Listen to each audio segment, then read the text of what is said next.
Mi sentite?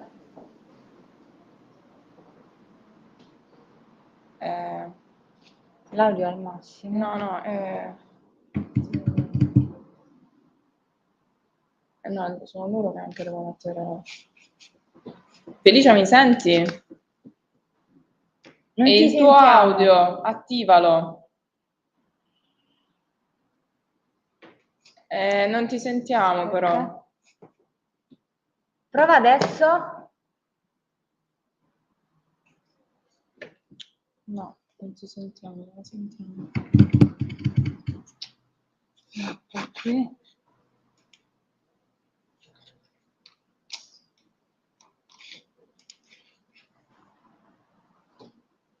Buongiorno. Grazie mille.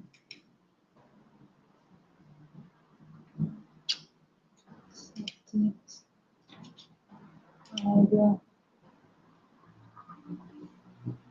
L'audio loro non riusciamo.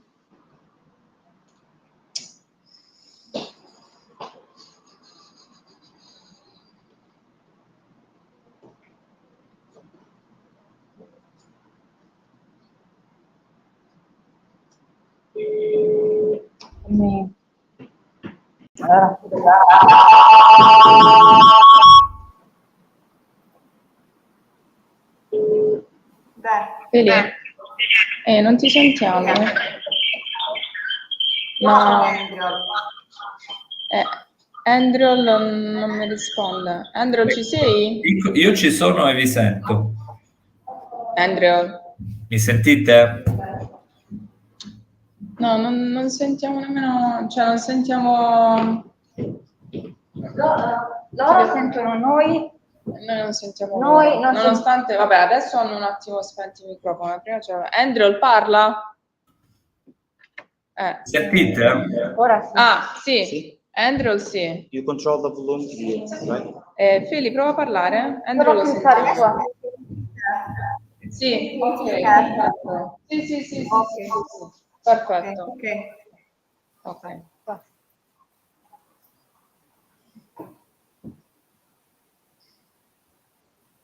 Ok. Perfetto, no, penso che possiamo. Quando vuoi possiamo cominciare. Comunico ad Damiano. Sì.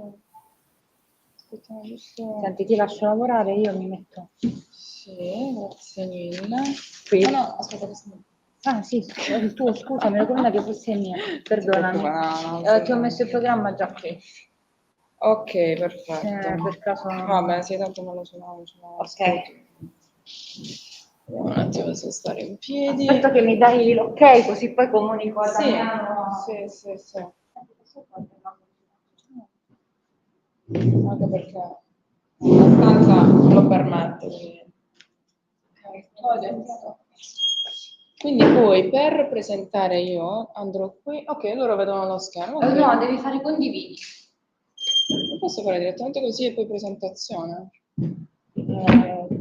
Fai ESC, vai in Jitsi. Ok. Sì. Valentina you are Valentina? Yeah. Okay, because we're looking for you to introduce the credential for the moderator. Okay. Okay, everything's right? Okay, now it's okay. Okay. Now, the credential is the same or changed? No, it's the same for you. Okay. Damiano sent you, Okay. I think that yesterday, in every session, every group, you always use the same password and username. This user. Okay. Okay. Thank you. Now it's all okay. Okay, perfect. Thank you. Thank you. Welcome. Ok, sì, no, allora stavo vedendo qui, c'è il comando. Sì, start sharing. Ok, perfetto, quindi faccio quello lì e poi sì, la presentazione. D'accordo. Allora,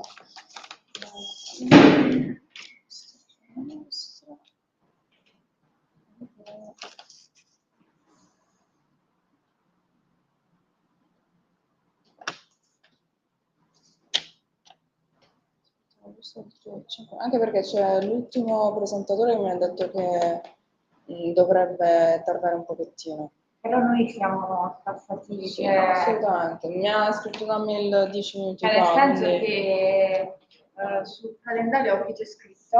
No, tra l'altro poi c'è la sessione di la cerimonia d'apertura. Esatto, quindi non possiamo, sì, cioè, io non gliel'ho possiamo detto. tardare perché poi viene tagliata. Lo so. Infatti saremo rapidi.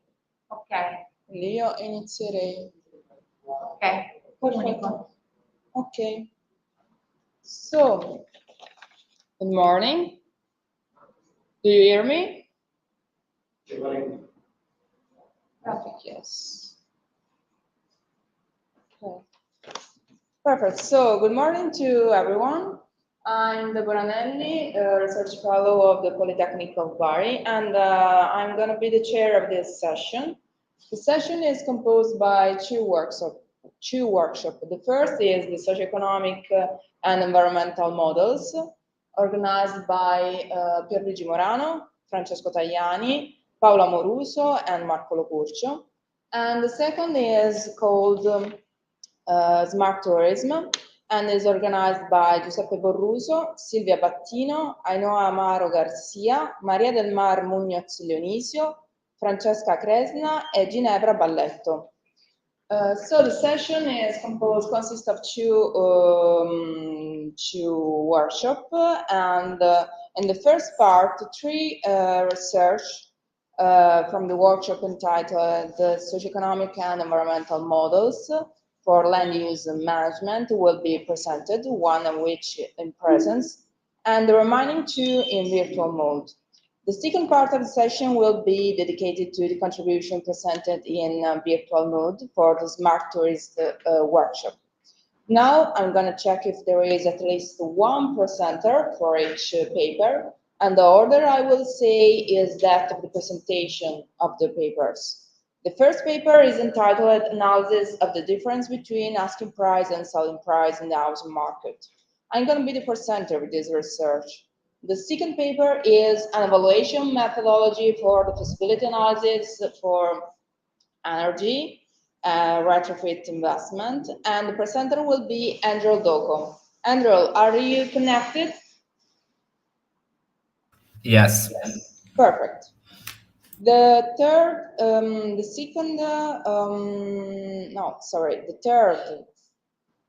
paper of the session is the cost-benefit analysis for the evaluation of the next generation investment and application to the healthcare sector. And the presenter will be Felicia Di Lito. Felicia, are you connected?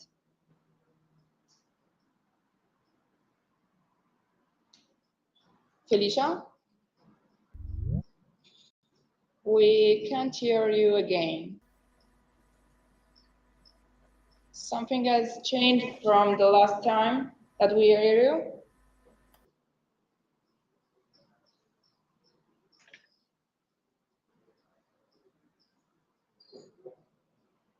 Please try to speak. Perfect. Okay. Now we can hear you. Okay, thank you. The last paper of the session will be for the Smart Tourism workshop and is entitled Game-Based E-Tourism and E-Health Using SQL. And the presenter will be Shizai Lim and Xianxing Li that, as you emailed me, are connected in the last part of the session. So I recommend that all the authors stay within the presentation time set by the conference. Each presenter will have a maximum of 15 minutes to present their work. At the end of each presentation, there will be 5 minutes dedicated to questions and curiosities. I will ask to each presenter at the end of the presentation to highlight 3 keywords that represent the main aspect of the research. Thank you all for your availability. So let's gonna check the first presentation of the session. That is the one that I'm gonna present.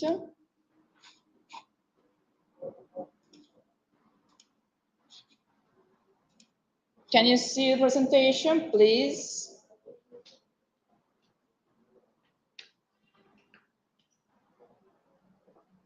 Can you check that you are seeing my presentation.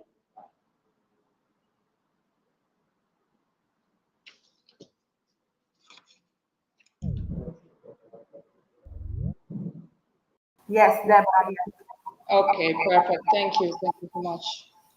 So, I'm Deborah Nelli of the Polytechnic University of Bari, and I'm going to present the paper entitled Analysis of the Difference Between Asking Price and Selling Price in the Housing Market, carried out with Benedetto Manganelli of the School of Engineering, University of Basilicata, Francesco Paolo Del Giudice, PhD of the University of Rome, La Sapienza. So, the assessment of the market value of a real estate property, which can meet different needs, must always be developed through market analysis and comparison. This requires market transparency and the possibility to quickly and easily access to the data that are useful for the assessment. However, most of the time this is difficult, and also the listed price is not the actual one. Therefore, most of the times the selling price are replaced by the asking price. In fact, asking price are generally lesser or greater than the selling price, and therefore the use of the asking price must be carefully analyzed. In fact, in order to do this, an in-depth knowledge of the phenomenon, the market trends, the market segmentation, the behavior of the real estate agency, and also the extrinsic and intrinsic characteristic of the property of the asset to be analyzed must be carefully considered and analyzed. Therefore, in order to support the real estate appraiser to correct the asking prices, in order to use them as comparables, the present research is going to propose and analyze the model able to determine the influence that determined macroeconomic and macroeconomic factors can have on the extent of the spread or the difference between the selling price and the asking price.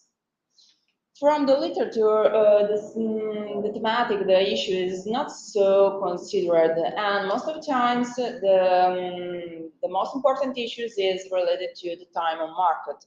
The time on market also is strictly related to the pricing strategies that the real estate agency or the broker adopt in order to sell the property. And most of the times, the literature also highlights that there is an efficient relationship between the time on market and the spread. And one of the main important factors of this relationship is the pricing strategies that the real estate agency adopt. Therefore, in the present research, in order to avoid this subjectivity, that can lead to different results and the spread, the data used derived from a unique real estate agency, and it consists in a sample of 202 residential property located in the city of Potenza, Italy, and were bought and sold between the 2010 and the 2021.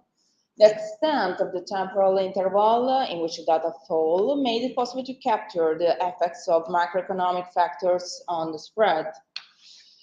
Here we can see the variables considered, the independent variable considered, and in the table we can also see the descriptive statistic of them. The considered variables are the selling price, the construction year, the saleable floor area, preservation and maintenance, the real estate agency zones, the trend, the number of normalized transactions, the housing price index, the interest on fixed rate mortgages, and the disposable income, the save, and finally the invest, for a total of 12 variables. The model chosen for the analysis is a stepwise linear regression that after a process of nine steps produce a model with 7 variables out of 12, with statistical accuracy about the 60%, and the variables introduced improve the interpretation of the phenomenon, and the F-test is always significant. The variables, the removed variables are the best, the disposable, the saleable floor area, the disposable income, the housing pricing index, and also the number of normalized transactions. For all the variables, the observed p-value is lower than theoretical one, and each explaining a significant proportion of the variance of the spread. The regression coefficients are all negative, and the greatest weight, as we can see in the table, the second column, the B column, represents the contribution that each variable, each independent variables, represent on the dependent variable, so on the spread. And on the third column, we can see the beta column that represents the significance, the importance that each variable has in the analysis. So the most important one are the year of construction, the sale price, the saving, the location or the home zone, the interest rate on mortgages, the dynamics of the property cycle, and the maintenance condition. So the result shows that if the spread increase, the sale price decrease, also the maintenance condition, and also the technical quality of the property. This can be motivated by the pricing strategy that each real estate agency can have in order to sell the properties. And another important factor is that regards to the geographical context and the period of time considered, which the fiscal policy expansion and also the inertia of the crisis highlight how such macroeconomic variables are strongly correlated. In fact, as falls the interest rate, if the interest rate falls, the saving increase, and the number of investment that the consumer households do decrease. Moreover, the lower interest rate increase also the number of the business investment. This increase the supply demand, and this increase also the price, and finally the housing, the spread. So one of the limits of the research is the validation. So in order to construct a valid reference to the use of asking prices as a proxy for sale prices and real estate assessment, the proposed statistical approach will have to be validated by investigated order city and different peers. Thanks for attention. There is some curiosity or question also from home? Nothing. If there is nothing, we can go with the second presentation with Andrew. Andrew, do you hear me? Yes. Perfect. You can share your screen with your presentation. Of course.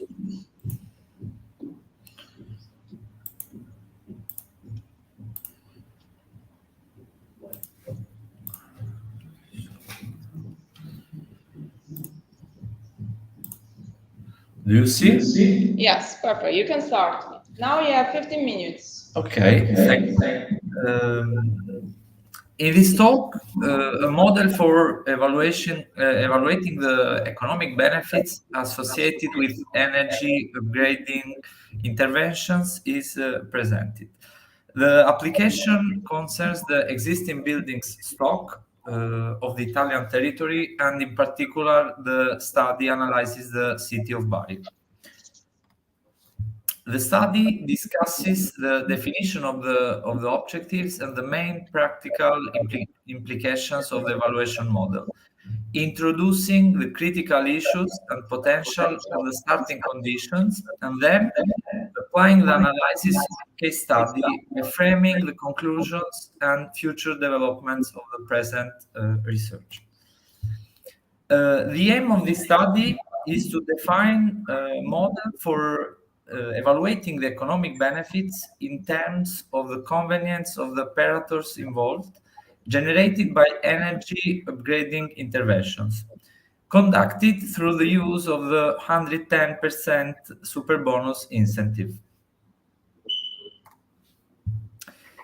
Other objectives, in addition to defining the model, were to determine the market value differential between the post-energy intervention situation and the ante-energy intervention situation, considering in that case the costs of energy upgrading with and without super bonus incentive.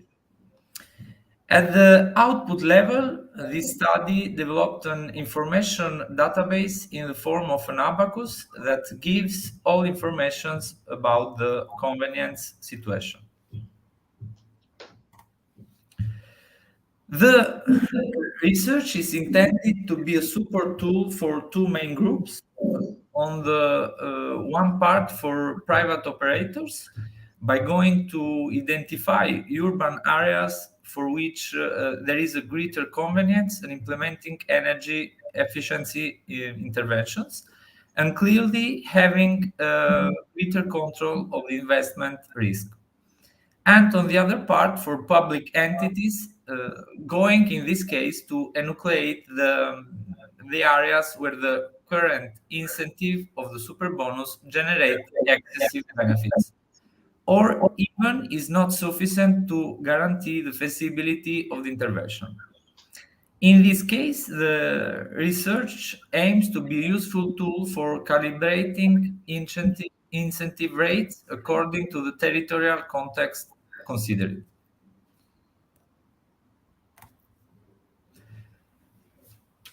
The research work was developed considering the following starting conditions. Currently, the Italian housing stock is predominantly characterized by a high state of obsolescence. In addition, a widespread low spending capacity of the owners of the properties is to be upgraded is noted, and application of numerous tax incentives are not, especially in recent years, and in particular, the present study focuses on the implementation of the 110% super bonus.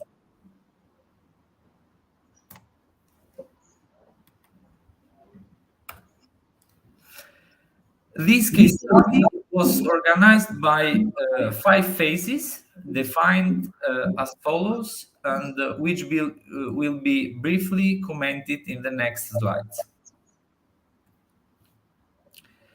Phase 1 concerns the analysis of the reference context, considering the main characteristics of the building, and in this case, the characteristics regarding the building type of residential building with 3 or more floors made by reinforced concrete, the average surface area of the typical apartment in that case study was considered to be 100 square meters. And in addition, other characteristics as the lack of basement in the building, the normal site accessibility, and the medium quality of finishes were also considered. Phase 2 involved the special framing of the samples for the establishment of the database, specifically the city of Bari with 3 urban zones were considered, according to the municipal trade areas defined by the Italian Real Estate Market Observatory. And for explanatory purposes, the division into 3 urban zones of the metropolitan city of Bari is represented.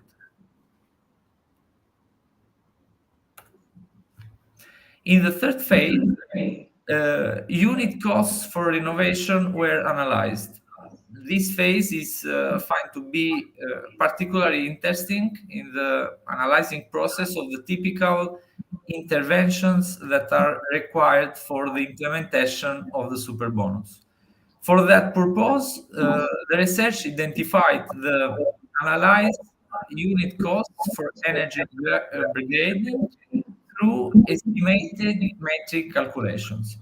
To get a clear overview of unit costs for the city of Bari, these costs were adjusted using the parametric unit costs surveyed by the Center of Economic, Sociological and Market Research in Construction, that is CRESMA. Phase 4 involved the data collection of residential properties with their buying and selling prices. Specifically, the database contains the information for 150 apartments, considering from one part properties with high energy class that are class A, B, and C, and on the other part, properties with low energy class that are class A, F, and G. And for each of these high and low, we have 15 apartments for the central area, 15 apartments for the semi-central area, and 50 apartments for the suburban area. The distribution of all 115 individuals for the city of Bari is shown as an example. And in phase 5, that is the last one, economic benefits were processed. Specifically, the processing involved determining the value differential without costs, considering, in that case, energy improvement interventions with the Superbonus incentive. And then the value differential with costs were determined considering energy interventions without the Superbonus incentive. So the present study has defined a model for analyzing economic benefits by offering the observer an opportunity to visually verify situations with greater or lesser convenience. It turns to be a tool for quick consultation and interpretation of results. In a straightforward manner, the conditions of convenience in terms of ante and post interventions differential are highlighted. And through the research, it is possible to quickly identify the areas where the incentive thresholds ensure the feasibility of the intervention. The following evaluative model represents future development, such as the application and implementation of the model to other types of building, the analysis of other types of benefits, such as bill savings, seismic improvement interventions, etc. And in addition, the collection of data can be used for future uses and analysis, and we can think about integrating with building information modeling.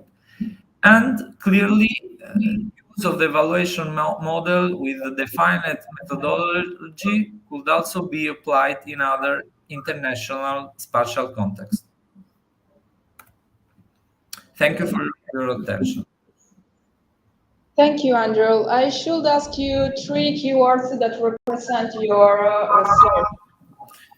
Yes, the 3 words, I think that can be energy retrofit, fiscal incentives, and energy performance.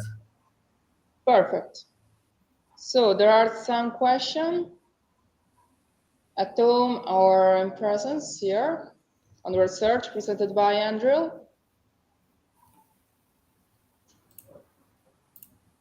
Nothing. So if there is nothing, I would like to ask you some questions, 2 questions instead. The first, if regards the fact that if do you think that your model could be applied to other territorial contexts with other typology and also other features of the real estate asset? And for which type of private or public subject your model could be most useful. Okay, thank you. I want to thank you for the question. Yes, I think that is because it's really interesting that questions that touched one of the main objectives of the research.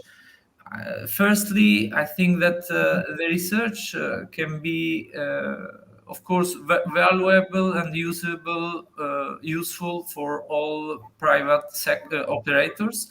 That with private operators, I think that are the real estate funds, banks, or simply private investors, and as well for public operators. So in this case, for private operators, it can be an immediate observing tool that can help by considering the best areas where these operators can invest and can see where are the zones with more benefits and where the risk is lowest.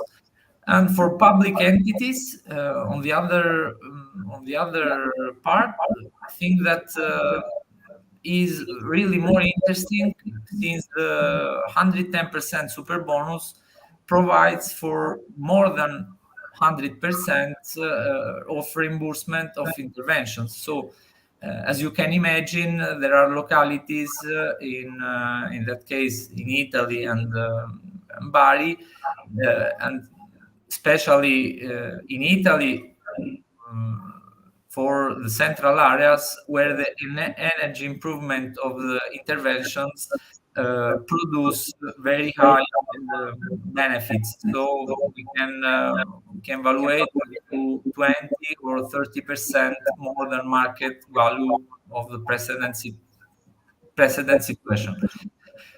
So in these cases, I think that the public entities might define that the measure of the super bonus can be lower than 110%. So they can define and calibrate the measure in other terms. And of course, that how can we apply that methodology? We can apply that with maps of convenience. Is one of the most useful uses that we can find with the rest of the research. And going back to your question, I think that for both sides, the valuation method can be a very valuable tool for analyzing measures and benefits. Of course, the research in that case analyze energy retrofit interventions, but maybe in Italy we can study also seismic improvement interventions. So we have a lot of situations that we can analyze with the same method. Okay, perfect. Thank you, Andrew, for your interesting research. And now we can gonna see the presentation of the third research. Felicia, are you connected? Can you hear me? Yes, we can hear you. Okay.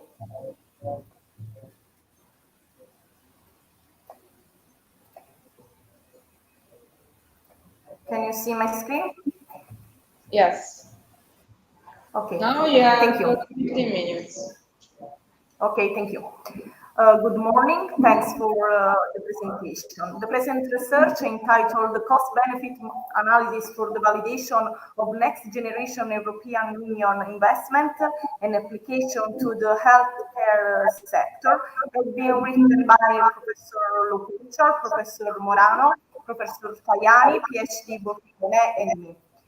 The paper aims of implementing a cost-benefit analysis on a healthcare building regeneration project to be realized through two National Recovery and Resilience Plan funds in a city located in southern Italy. In particular, the research intends to define a vademecum to be used for similar projects to assess their financial and economic sustainability. In fact, the application of CBA refers to a specific intervention considered in the present analysis could support public and private subjects involved in this typology of investment by representing a guide to be considered. So the CBA plays a relevant role to the selection of high-quality projects within the urban development strategies, in particular to verify the project economic feasibility. The CBI is a request for the evaluation of intervention aim of obtaining co-financing for the large public projects that are characterized by a total investment cost higher than 50 million euro and included in the operational programs of European Regional Development Fund and Cohesion Fund. In general terms, the CBI intends to verify the initiative convenience from the community point of view. The analysis constitutes a significant support in the decision-making process for the choice of the investment. As already explained in the aim of the work, the research concerns the Italian NRRP that promotes a simplifying procedure for the construction of public works on the basis of the first level of the design called the Technical and Economic Feasibility Project, due the timing provided for the use of the allocated funds, that is the period between 2021-2026, by addressing through choice, able to ensure high quality standards.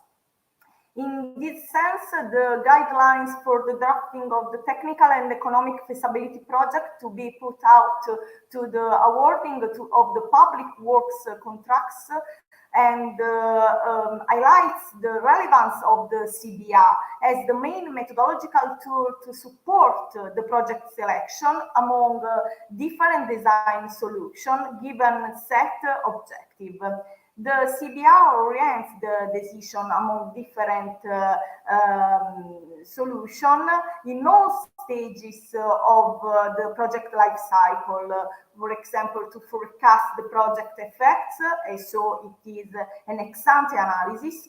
During the intervention realization, so an itinerary analysis, and so for the monitoring of the evolution of the condition and to verify the correspondence with the first analysis, and finally at the end of the construction phase to check the construction, to check the pursuit of the assessed outputs. In the framework outlined, the Italy's NRRP goals are to help the national recovery after the coronavirus pandemic, to contribute of addressing structural weakness of the Italian economy, and finally, the European funds intend to focus on the three main strategic axes defined by the European Union, or that are the digitalization and innovation, ecological transition, and social inclusion. This slide shows the main structure of the plan, organizing mission and corresponding financial amount set for each priority intervention sector.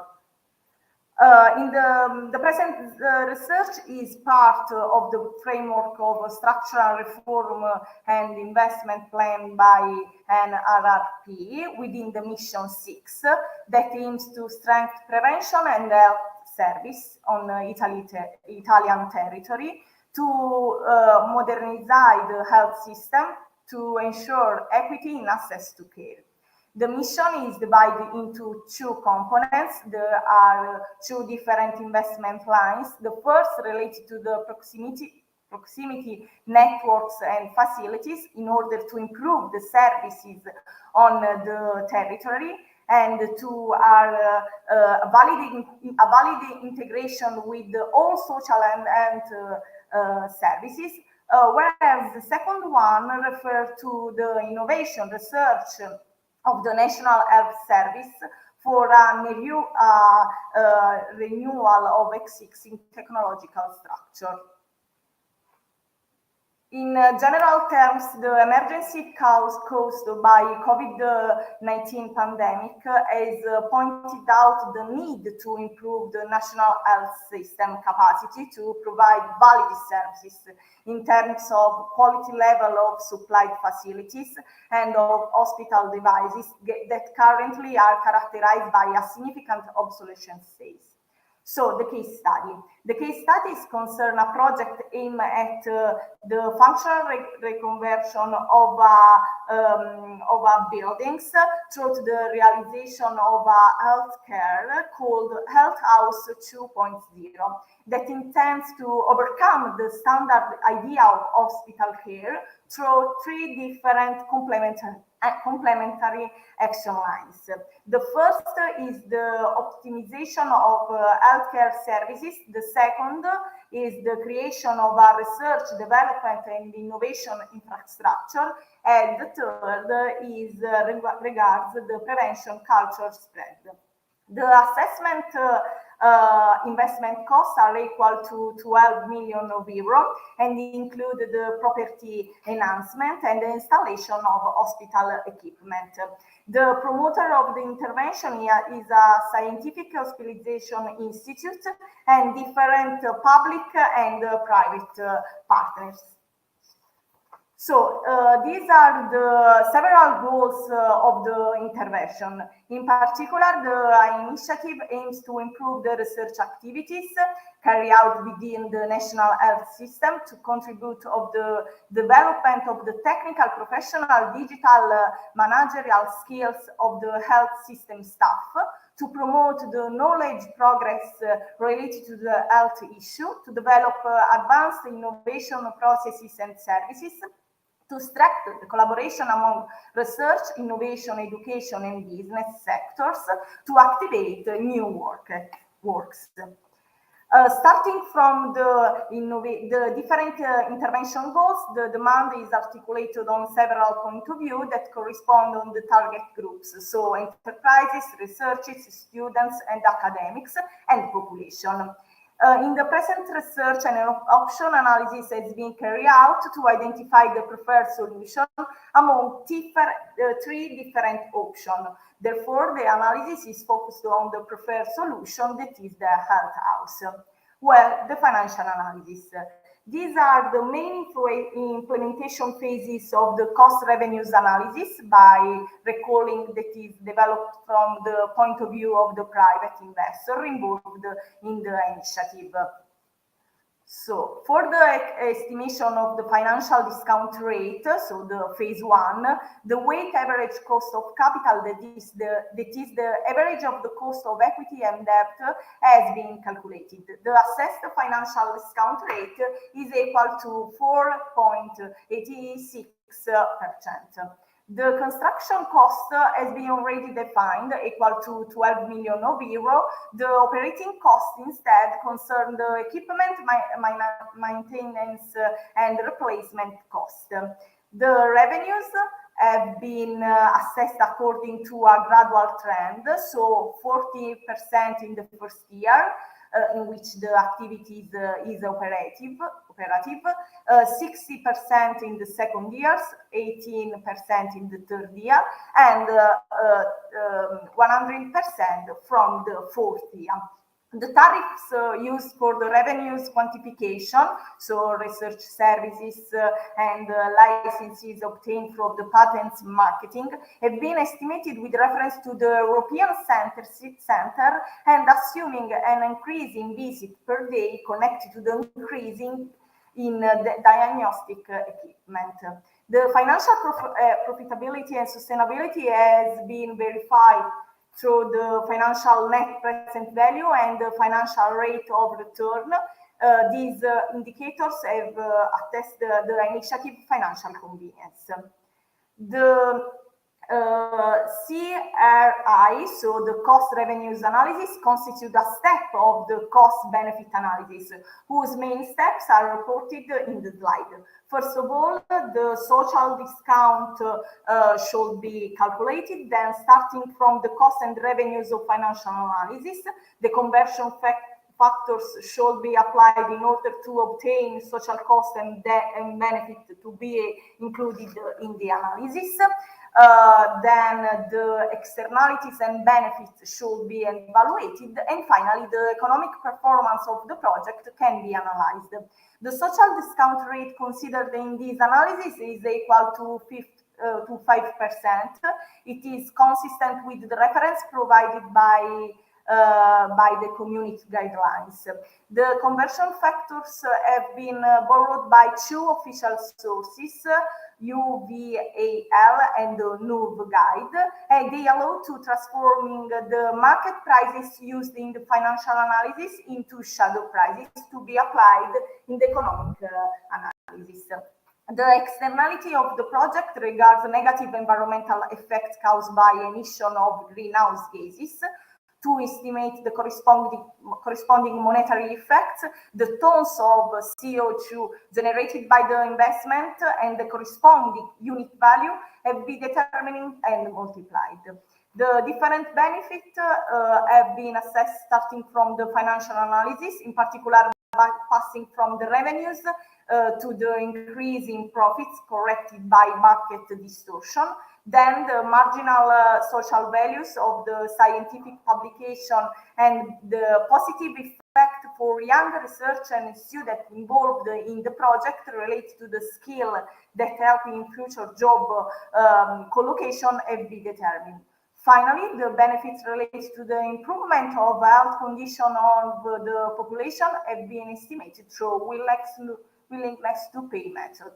The determination of economic performance indicator has attested the goodness of the project, that is the convenience to implement the initiative for the community. So the conclusion of the research. The CBI represents an effective evaluation technique to be implemented for the selection phase of the project through the European funds, in line with the growing need to an appropriate use of the resources and to the realization of successful investment. In particular, the analysis described could represent a manual vademecum for the assessment, for the verification of this typology of investment convenience, feasibility, and their sustainability for the community. Thanks for the attention.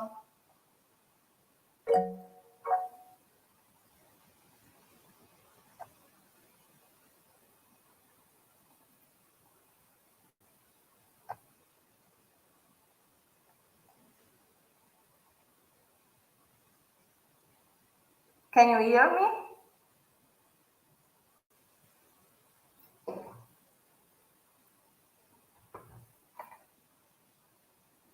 Can you hear me? Yes, we can. Okay.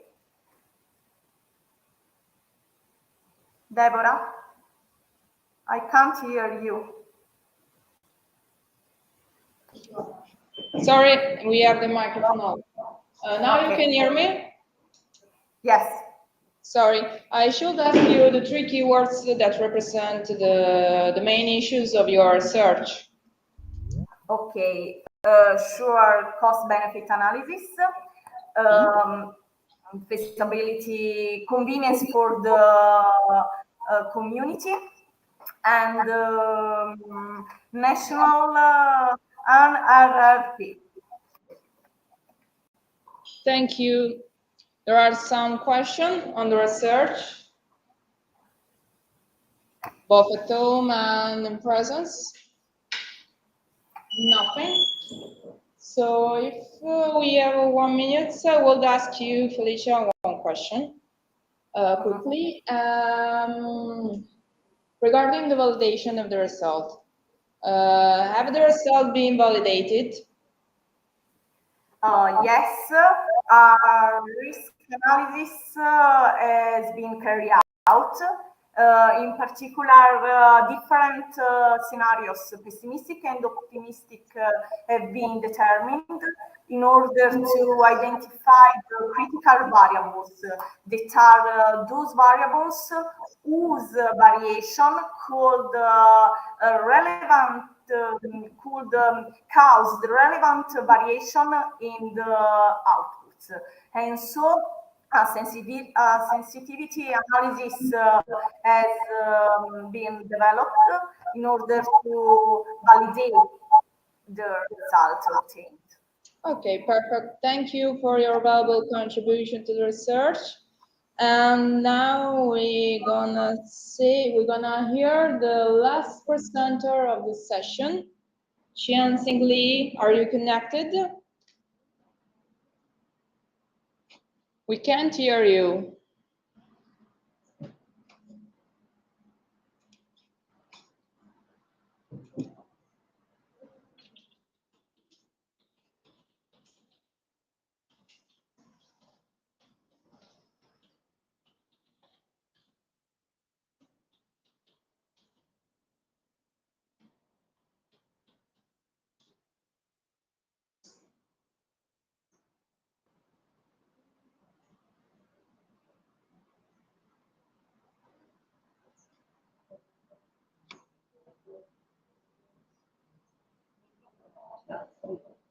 Are you connected? No. Come c'era. Qian-Sing Lee. Please, can you say something in order to check the microphone?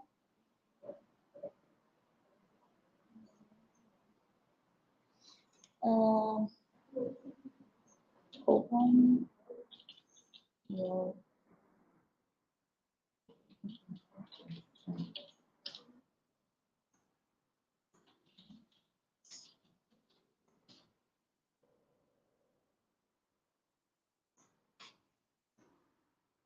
tu vedere queste icone sotto, no? No, quindi alla dashboard o... No, questo qui. No. Please, Qian-Sing Lee, can you exit from the session and enter again in order to check your microphone?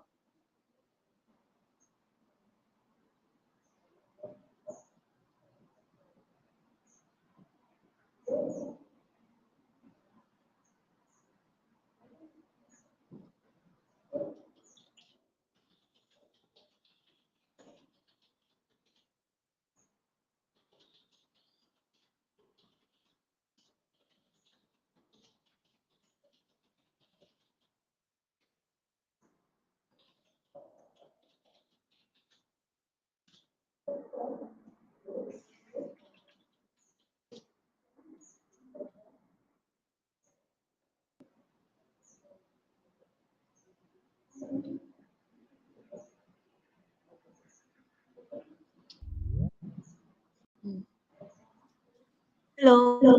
Perfect. Okay. Perfect. Now we can see you and hear you. Okay, so sorry about that. I have to switch Don't worry. network. Even the network. Don't worry. We are in time, and if you're ready, you can share your screen with your presentation.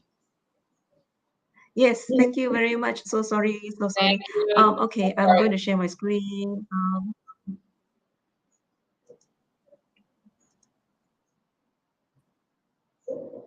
Okay. Can you see my screen? Perfect. Yes, yes. You can go on. Now you have 15 minutes. Yes. All right. Okay. Thank you. Yes, thank you so much. Okay. All right.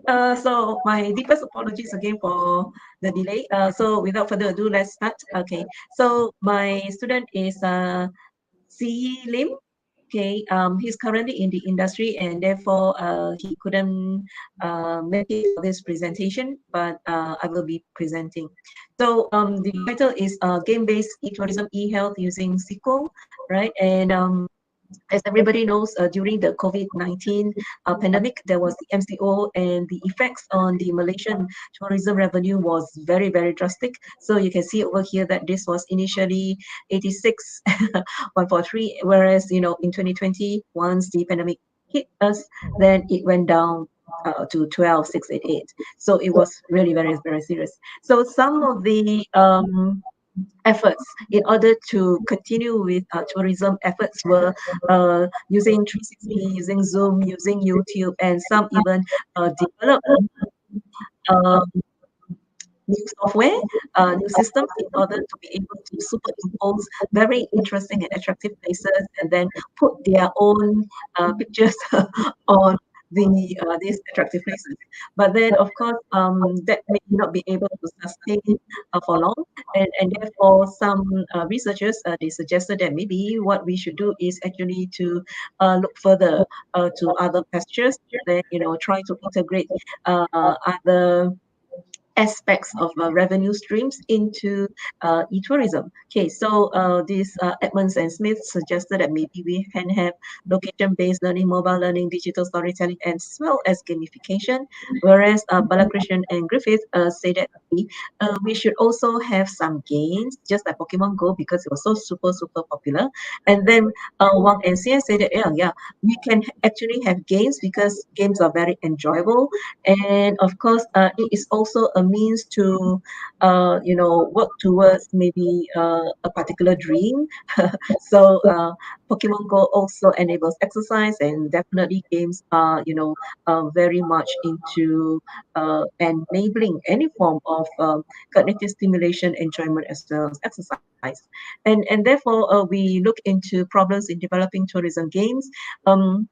Sukuk in 2020 said that the physical locations can actually be cognitive maps, just like what Pokemon Go did. So the Pokemon actually were the attractors, and then the people will just trying to catch the Pokemons and gain certain points, and therefore it managed to direct people along certain path and also to think in certain ways. And therefore we were thinking, oh, okay, if games are so popular, then we should try to identify as much as possible factors which popularize these games, and then we try to transfer these factors into our own game. We were also concerned to find out how can we identify and also to transfer these findings from games to smart tourism and also to e-health, because they seem to be a little bit of how to say lacking in terms of so we were just trying to find out how to do that within the Malaysian context. And as you know, Malaysia is a developing country, so something which maybe in the Western world and also in the world is already there, but to us is still pretty new. So we were pretty much exploring.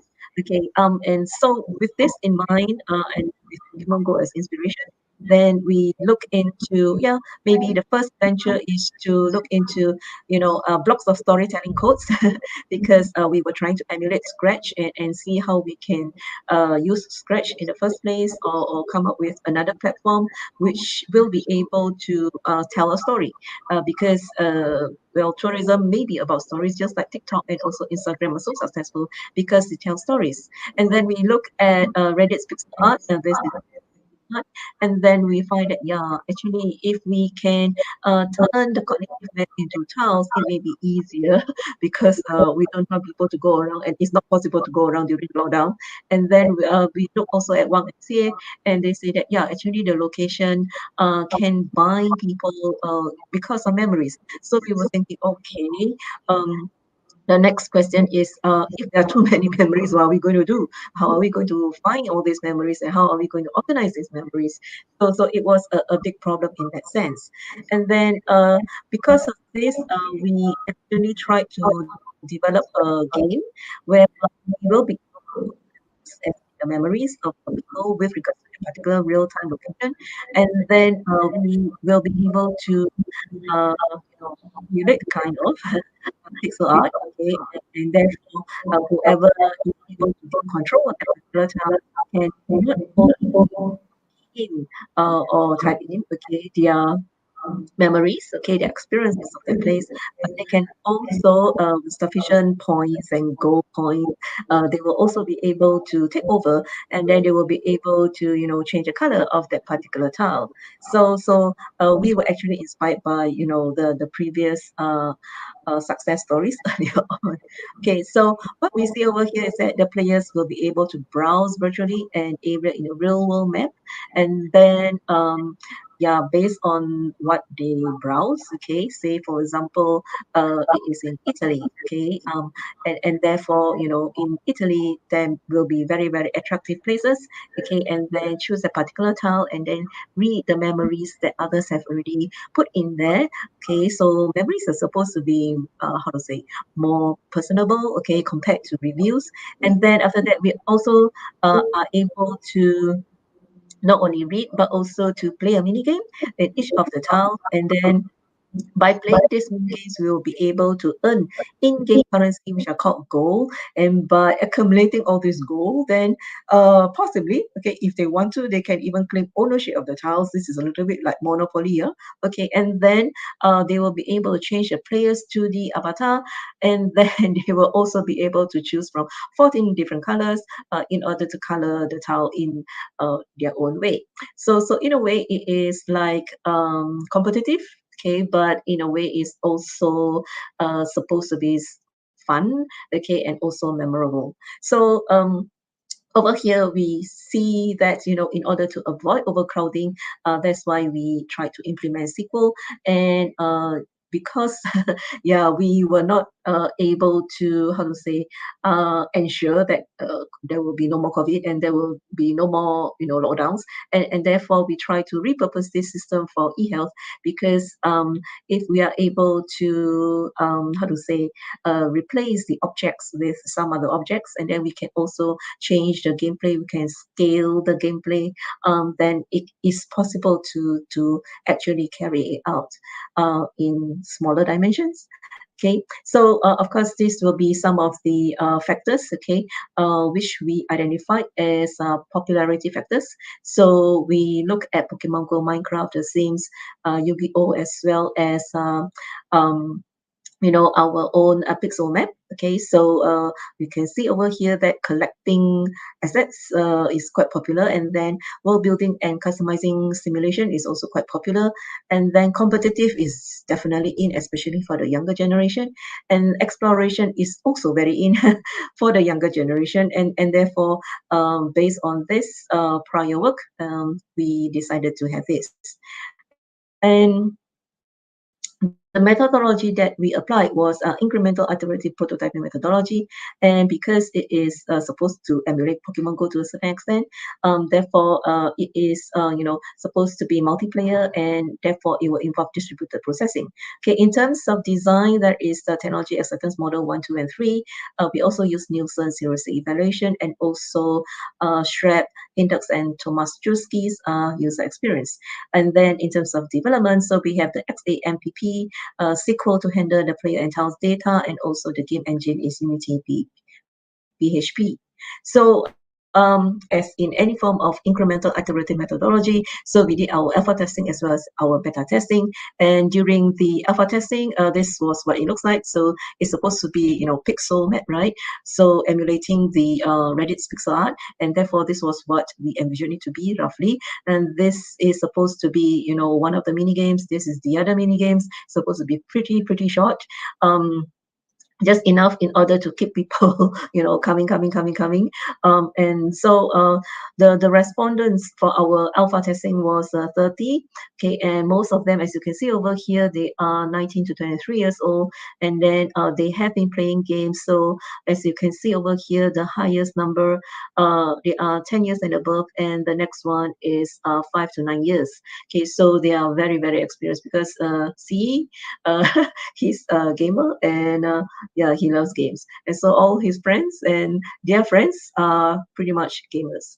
Okay, so we were not very sure whether, you know, a tourism kind of game should actually be collaborative or competitive. So we asked them. So they said that, yeah, most of them actually prefer competitive. And then we also asked, do you think that, you know, conquering a particular object is going to be enjoyable? And then most of them say yes. Are games with collectibles fun? Yes. And then is in-game currency fun enough? Then they also say yes. And of course, here you see are there benefits for smart tourism? So this is a very direct kind of question. And they say, yeah, okay. So you see there's also, you know, a little bit of doubt over here. And then our memoirs of location beneficial. So we see that, yeah, okay. So most of them do agree. And then will memoirs or the memories also be useful for future visits? Say yes, because, you know, it's like reviews, but it's more personable. And then should people share their memoirs publicly? Yeah, so some of them say yes, and some of them are neutral, because Malaysians by and large are pretty private. And then would users prefer an only you function? So here you can see that it actually goes pretty high. And then is pixel beneficial to memory? So are we likely to remember the places that we have been? So they say, yeah, actually, you know, because you just need to treat it like a notebook. And then the next question is it possible to share creativity of players? Then they say yes. Are mini games fun? So definitely they say yes. And should mini games be tile specific or random? So most of them would prefer it to be specific. They don't want to, you know, go to a particular tile and then discover, hey, how come there's no game? And then they have to go to different tiles in order to see which one has a game. So maybe, you know, due to affordances, you'll just say, okay, this tile has a game, and you'll just go to that particular tile. So these are all parts of our learning process. And then, of course, we also ask in terms of the demand for an avatar. So how is it going to be? So most of them say nope, they don't need an avatar. And then when we ask them, do you want a customizable 2D avatar? Then they say, yeah, that should be pretty okay, so long as, you know, they become, you know, kind of anonymous. Okay, then it should be pretty fine. Okay, so after we got our user feedback from alpha testing, then you know, CE started his development. So this is the login screen. Then this is a better looking kind of map, and then this is where the user can key in his or her memoirs. Okay, and then this is where the person, okay, will be able to change the color of the particular tile if he or she wants to. So the creativity is, you know, pretty much simulating Reddit's pixel art, because if they want to, okay, then they will be able to collaborate together and then change the tile and so on and so forth, if they want to. Okay, so as usual, we will have our beta testing, and in the beta testing, we have the heuristic evaluation results. And as you can see here, then they agree that it matches the real world. There is also consistency and standards. There is recognition and efficiency of use. There is also the visibility of the system status. So pretty much everything is above 0.6. Okay, and then in terms of user experience, then they find it pretty easy because most of them are gamers, and they found it inventive because that's a pretty new way of approaching tourism. For us, we are a developing country. And then they also found that it is pretty interesting. So pretty much all of the scores are again above 0.6.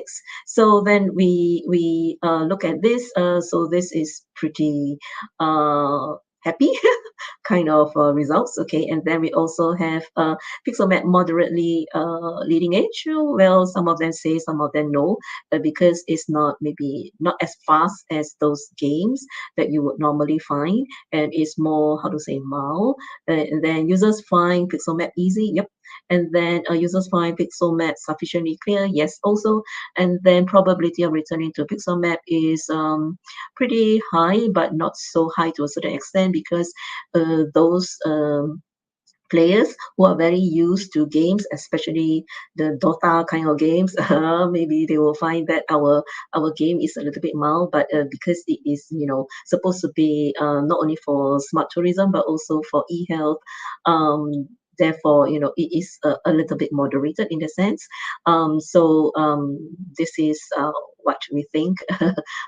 Maybe it was not so exciting to the Dota kind of gamers.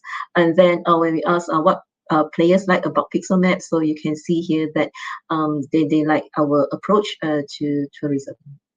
Okay, so in conclusion, we were trying to explore memorability in games, and therefore the tiles had the public as well as a private view, and therefore if the user is a little bit shy, then maybe can put it as private view, and if the user is like very, very, very super happy with a particular place, then can put it as a public view, and therefore it was kind of a notebook.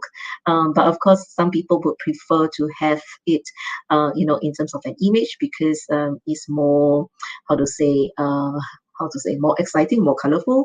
But we were trying to be a little bit different from Instagram and also from TikTok, and also because text is within our environment more manageable. Okay, because our bandwidth is still at 4G. We have not migrated to 5G yet. Okay, and then when we look at the problem of sustaining interest, then we look at the authentic in-game currency and also being a member of a larger community of gamers as well as artists. And then when we look at e-business as well as e-health, then we think that, yeah, it is possible. Maybe, okay, if we want to really make it smart, then we can enable, the particular mini game to send links and also recommendations to other places of interest which are nearby, or within the same state. It can also encourage them to write reviews, and with the reviews they can also collect specific rewards and so on and so forth. So yeah, there's a lot of possibilities for further extensions in terms of the smart tourism and also e-business. And then of course we also have tried to address the overcrowding problem through SQL, but at this particular moment, because it is just a capstone project, therefore it is just at the simple operators level, whereby it is able to verify preconditions such as the owner ID, the tile ID, the player ID, and also whether the preconditions have been fulfilled or not. Okay, so Pixel Map can be used for e-tourism and also e-health, or rather I would qualify that as it has the potential. We don't really know because it's just a very, very small capstone project, but we hope that in the future it can go across SDG platforms. It can also be used for metaverse, okay, possibly with AR, and then it can also benefit diverse stakeholders, not only the e-tourism but also the e-health and even e-learning. And we also agree that images are definitely better than text when it comes to sharing of experiences. Okay, so that's it for my presentation. Thank you very much for listening. Any questions? Sorry, can you hear me now? Yes, I can hear you. So thank you for your interesting contribution to the research field. And I should ask you only 3 synthetic keywords that represent the main issues addressed by your research. Sorry? 3 synthetic keywords for your 3 research. syntaxical keywords. Oh, okay. 3 keywords. Okay. So the 3 keywords here will be across SDG. That's the first one. Because we were trying to go from e-tourism to e-health to e-learning, and the other one would be memories, and the other one will be games. Thank you so much. Thank you. Question, presence over Tom? Nothing. So I will ask you only some curiosity regarding if do you think that this proposed model can be used for other research field? Maybe. Definitely yes, because the organization of the memoirs and also the retrieval and the aggregation of the memoirs in order to form any form of analytics is a huge area of research. And then if is able to connect to diverse stakeholders, such as the recommendation and also the links, the newsletters in terms of e-commerce kind of thingy, it is also going to be a very social economic kind of how to say exploration. So we don't know whether we can actually go to that extent, but it does have a potential to a certain extent. Okay, perfect. Thank you so much. Thank you very much. Thank you. So now we're gonna see the conclusion of this session, and as each presented highlights their keywords, we can see energy feasibility assessment, cost-benefit analysis, decision support model for real estate appraiser, game theories, memories. All these keywords represent the main issues that are highlighted now in the contemporary world. And so each research presented provides a relevant contribution to the field of the two workshop. In particular, the important issues of an energy efficiency of public and private built heritage for the reduction of climate change and the achievement of sustainable development goals through innovative models of analysis. The cost-benefit analysis, a consolidated tool for the verification of feasibility of the proposed intervention for European funding, the analysis of asking price, a much discussed topic in the field of real estate valuation, both for professional and academic, addressed in a clear, transparent, innovative way to provide an efficient and effective support to the appraisers. Finally, the Pixel Map proposal for a better development of smart tourism policies so that it can represent and present innovative heuristic evaluations. So the link of all the contribution is current with the aims of the choose session, and it consists of supporting model for public and private decision makers involved in the process, attested by various field of studies, which facilitate the performance of normal function for the purposes of a better and efficient development of societies. So I thank you all, the contributions and the presenter of the session, and I hope to see you again the next year with the ICCSA conference. Thank you so much at all. Thank you very much.